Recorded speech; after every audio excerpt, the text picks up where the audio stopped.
آج کی یہ ویڈیو ایک ایسے آدمی کی کہانی ہے جس کی کہانی کو سن کر کچھ نہ کچھ سیکھنے کا موقع ملتا ہے، تو سنیے اور پسند آنے پر دوسروں کو بھی شیئر کیجیے۔ کیپ ٹاؤن کی میڈیکل یونیورسٹی کو میڈیکل کی دنیا میں پہلا نمبر حاصل ہے۔ دنیا کا پہلا بائی پاس آپریشن اسی یونیورسٹی میں ہوا تھا۔ اس یونیورسٹی نے کچھ سال پہلے ایک ایسے حبشی آدمی کو ماسٹر آف میڈیسنز کی آنر کی ڈگری دیا جو کہ زندگی میں صرف 6 سال اسکول گیا اور بیسک تعلیم حاصل کی، لیکن 2003 عیسوی کی ایک صبح دنیا کے مشہور سرجن پروفیسر ڈیوڈ ڈینٹ نے یونیورسٹی کے آڈیٹوریم میں اعلان کیا کہ ہم آج ایک ایسے آدمی کو میڈیسنز کی آنر کی ڈگری دے رہے ہیں جس نے دنیا میں سب سے زیادہ سرجن پیدا کیے، جو ایک غیر معمولی استاد اور ایک حیران کر دینے والا سرجن ہے اور جس نے میڈیکل سائنس اور انسانی دماغ کو حیران کر دیا۔ اس اعلان کے ساتھ ہی پروفیسر نے ہیملٹن کا نام لیا اور پورے آڈیٹوریم نے کھڑے ہو کر اس کا ویلکم کیا۔ یہ اس یونیورسٹی کی ہسٹری کا سب سے بڑا ویلکم تھا۔ ہیملٹن کیپ ٹاؤن کے ایک دور دراز گاؤں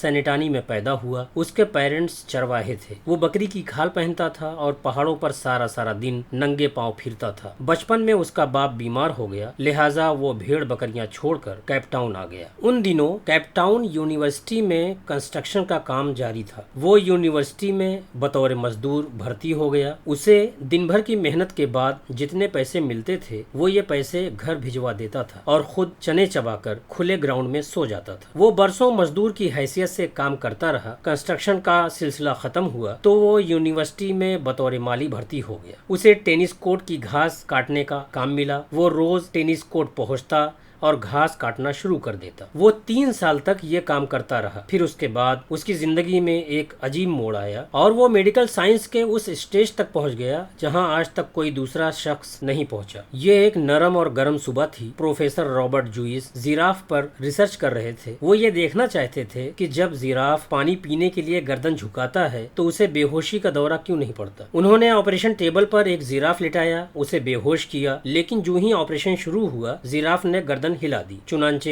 انہیں ایک ایسے مضبوط آدمی کی ضرورت پڑ گئی جو آپریشن کے دوران زیراف کی گردن جکڑ کر رکھے۔ پروفیسر تھیٹر سے باہر آئے۔ سامنے ہیملٹن گھاس کاٹ رہا تھا۔ پروفیسر نے دیکھا وہ ایک مضبوط قد کاٹ کا صحت مند جوان ہے۔ انہوں نے اسے اشارے سے بلایا اور اسے زیراف کی گردن پکڑنے کا حکم دیا۔ ہیملٹن نے گردن پکڑ لی۔ یہ آپریشن 8 گھنٹے جاری رہا۔ اس دوران ڈاکٹر چائے اور کافی کے بریکس لیتے رہے، لیکن ہیملٹن زیراف کی گردن تھام کر کھڑا رہا۔ آپریشن ختم ہوا۔ وہ چپ چاپ باہر نکلا اور جا کر گھاس کاٹنا شروع کر دی۔ دوسرے دن پروفیسر نے اسے دوبارہ بلایا۔ وہ آیا اور زیراف کی گردن پکڑ کر کھڑا ہو گیا۔ اس کے بعد یہ اس کی روٹین ہو گئی۔ وہ یونیورسٹی آتا، 8-10 گھنٹے آپریشن تھیٹر میں جانوروں کو پکڑتا اور اس کے بعد ٹینس کورٹ کی گھاس کاٹنے لگتا۔ وہ کئی مہینے تک دوہرا کام کرتا رہا اور اس نے اس ڈیوٹی کا کسی قسم کا کوئی بھی ایکسٹرا چارج نہ مانگا اور نہ کبھی شکایت کی۔ پروفیسر رابرٹ جوئس اس کے کام پر مضبوطی سے بنے رہنے اور سنسیئرٹی سے بہت زیادہ متاثر ہوئے اور اس نے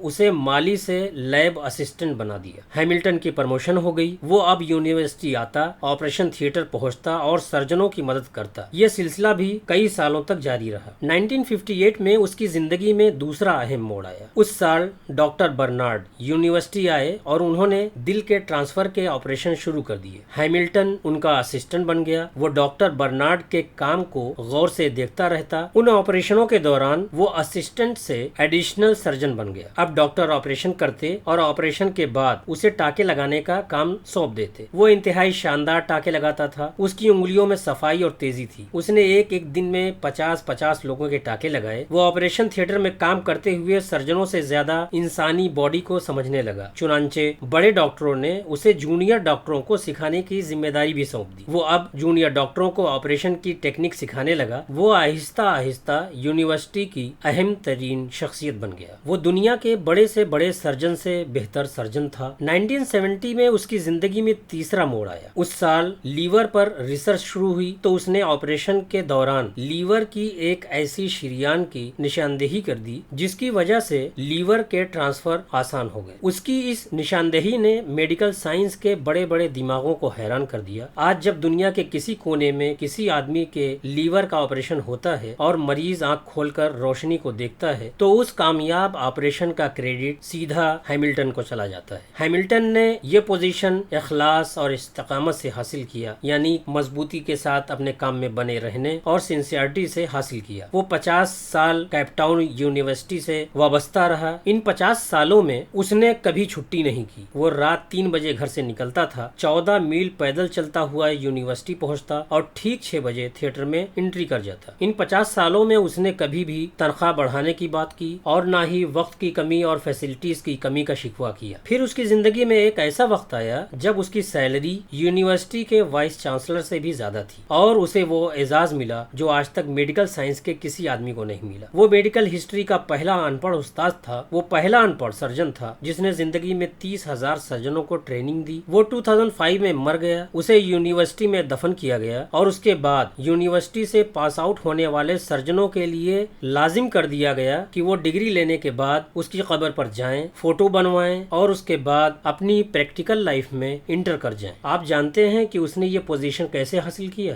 صرف ایک ہاں سے۔ جس دن اسے زیراف کی گردن پکڑنے کے لیے آپریشن تھیٹر میں بلایا گیا تھا، اگر وہ اس دن انکار کر دیتا، اگر وہ اس دن یہ کہہ دیتا کہ میں مالی ہوں، میرا کام زیراف کی گردنیں پکڑنا نہیں، تو وہ مرتے دم تک مالی ہی رہتا۔ یہ اس کی ایک ہاں اور 8 گھنٹے کی ایکسٹرا محنت تھی جس نے اس کے لیے کامیابی کے دروازے کھول دیے اور وہ سرجنوں کا سرجن بن گیا۔ ہم میں سے زیادہ تر لوگ زندگی بھر جاب تلاش کرتے رہتے ہیں جبکہ ہمیں کام تلاش کرنا چاہیے۔ دنیا کی ہر جاب کا کوئی نہ کوئی کرائیٹیریا ہوتا ہے اور یہ جاب صرف اس آدمی کو ملتی ہے جو اس کرائیٹیریا پر پورا اترتا ہے، جبکہ کام کا کوئی کرائیٹیریا نہیں ہوتا۔ میں اگر آج چاہوں تو میں چند منٹوں میں دنیا کا کوئی بھی کام شروع کر سکتا ہوں اور دنیا کی کوئی طاقت مجھے اس کام سے باز نہیں رکھ سکے گی۔ ہیملٹن اس راز کو پا گیا تھا، لہٰذا اس نے جاب کے بجائے کام کو فوقیت دی۔ یوں اس نے میڈیکل سائنس کی تاریخ بدل دی۔ ذرا سوچئے، اگر وہ سرجن کی جاب کے لیے اپلائی کرتا تو کیا وہ سرجن بن سکتا تھا؟ کبھی نہیں، لیکن اس نے کھرپا نیچے رکھا، زیراف کی گردن تھامی اور سرجنوں کا سرجن بن گیا۔ جس دن ہم بھی